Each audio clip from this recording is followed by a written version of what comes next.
เจอไม่นี่ก็แปลกหูแปลกตาเลยทุกคนไม่ได้เดือนกลับมาแต่เรียงได้มาหาน้องเดือนมาปฏิก่อนมาเนี่ยทุกคนมาเจอกับแม่น้องเดือนอีกแล้วก่อนเท่าไหร่ก่อนนึงเหรออันนี้ก็คือกันเหรอ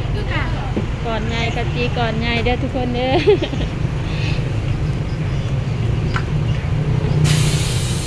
เช้าหาก็บ่ได้บ่ลูกบ่ได้ส่งก่อนหาชิปบ่ได้บ่ได้นะคะส่งแล้วเอานมนมโอ้ผู้สาวก็งามใครคติ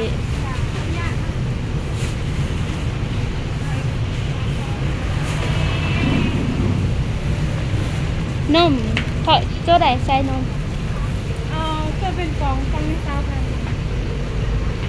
เป็นกล่องซาวพันใส่เอามาดูซื้อน้ำเผ็ดเด้อดีน้ำเผ็ดเด้อซาวพันบ่เป็น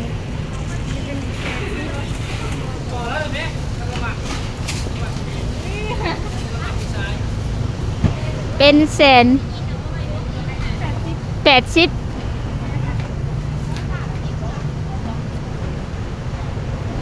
ผู้สาวก็งามอีกข้าวจีก็งามเด้อขอบใจ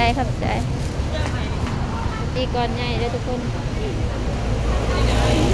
มาแปลงหัวแปลงตาในเด้อมื้อนี้เด้อ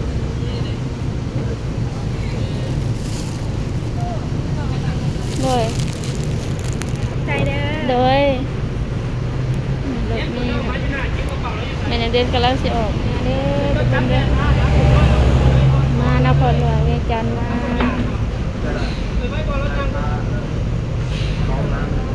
หาน้องเดือนนั่นแหละเนาะมายามเพิ่น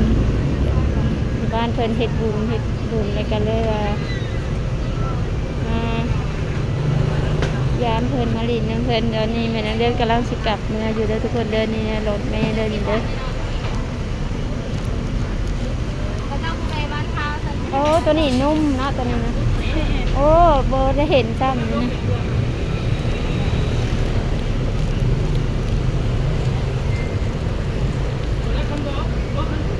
อันนี้ทงเท่าไหร่ล่ะเอาไรกะจีหน่อยเลยไรกะจีเด้อ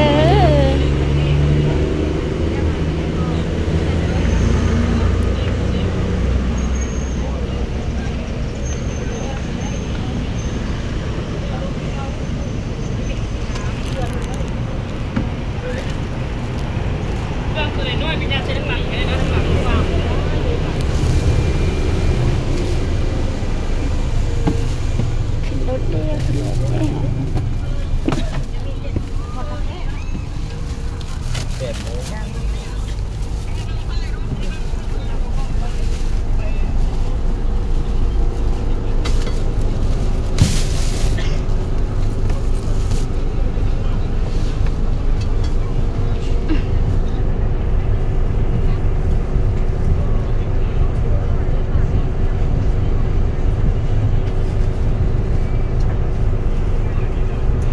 เป็นกำลังใจให้แม่น้องเดือนในเด้อกำลังสิออกมาแล้วทุกคนตอนนี้นะรถกำลังสิออกอยู่ตอนนี้นะ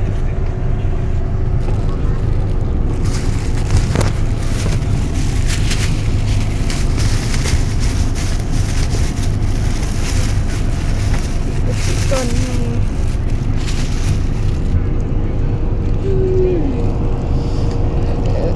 อยู่หาดมันก็มีเครือข่ายหลากหลายแล้วมีครบก่อนน้อยก่อนใหญ่ทุกคน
สวนใหญ่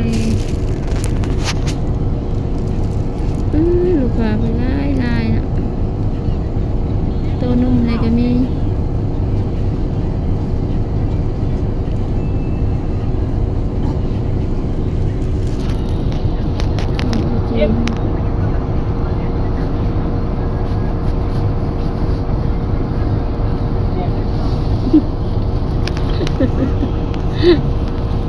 เอ็บแบวใส่ได้โอเค